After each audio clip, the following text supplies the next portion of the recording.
Bonjour à tous. Dans cette vidéo, nous allons vous montrer comment détecter les pannes lorsque vous êtes en compétition, essentiellement au moment où vous testez vos coquilles. Tout d'abord, pourquoi teste-t-on les coquilles juste avant l'assaut, lors du tour de poule ou en tableau d'élimination directe en compétition? À l'épée, l'adversaire peut toucher partout et à chaque touche, la lampe s'allume sur toute la surface valable, sauf sur l'épée et le tapis conducteur, qui sont isolés par la masse située à l'intérieur de la coquille, plus précisément sur la prise de garde. Sur ces images, l'arbitre constate que le tireur de gauche allume en testant la coquille du tireur de droite, ce qui signifie qu'il y a un problème matériel du côté du tireur de droite, soit au niveau de l'épée, soit au niveau du fil de corps, ou soit au niveau du fil de l'enrouleur. Il est important de bien respecter les étapes dans l'ordre. Christian, maître d'armes au Sporting Club de Levallois, va nous démontrer comment détecter les pannes. Bien, nous allons vous montrer la détection d'une panne sur le circuit masse. Voilà.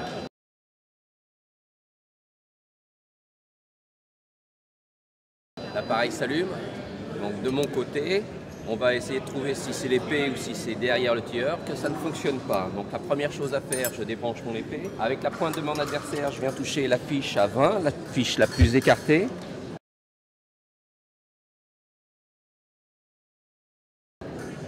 Ça ne s'allume pas. Derrière moi fonctionne correctement. Donc c'est mon épée qui ne fonctionnait pas. Donc je change d'épée.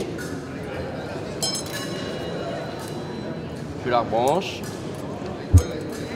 Voilà, et de nouveau on va recontrôler l'ensemble du circuit. 1, 2, l'appareil ne s'allume pas, donc c'était bien mon épée qui ne fonctionnait pas.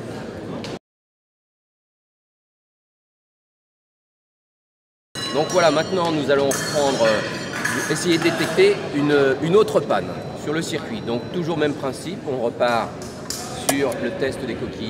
Voilà, ça ne fonctionne pas de mon côté, donc c'est de mon côté que la masse est coupée quelque part. Donc même principe, je contrôle au niveau de la prise de garde de l'épée, la fiche la plus écartée, et ça s'allume. Donc c'est plus loin. Mon circuit derrière moi est défectueux. Donc j'essaye le fil de corps. Donc je vais débrancher le fil de corps derrière moi. Et on va faire la même chose. C'est-à-dire que mon adversaire va mettre sa tête de pointe sur la fiche la plus écartée, la fiche à 20. Voilà, l'appareil ne s'allume pas. Donc là, le circuit qui est derrière moi fonctionne. C'était mon fil de corps qui ne fonctionne pas.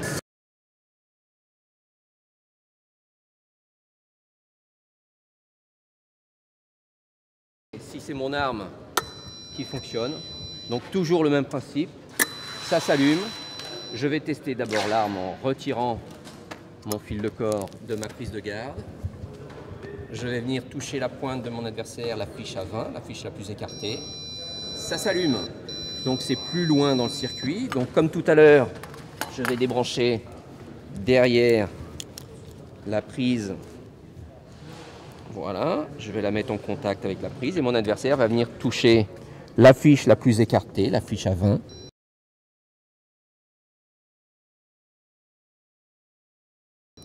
L'appareil s'allume toujours, donc la panne est toujours plus loin derrière moi. Donc là, on va faire la même chose sur l'enrouleur.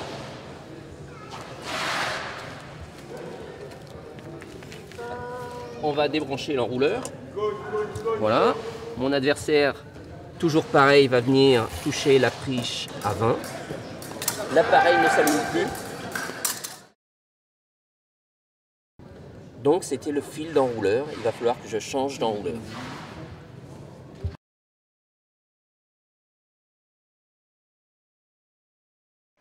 Un petit rappel concernant les dysfonctionnements de matériel juste avant l'assaut. Le tireur fait l'objet d'un carton jaune et s'il récidive, il recevra un carton rouge sur ce même assaut. Cette vidéo est terminée. J'espère que les jeunes tireurs, les jeunes arbitres, voire les tireurs plus expérimentés auront apprécié et auront appris quelque chose. Et je vous donne rendez-vous sur un prochain tutoriel. À bientôt!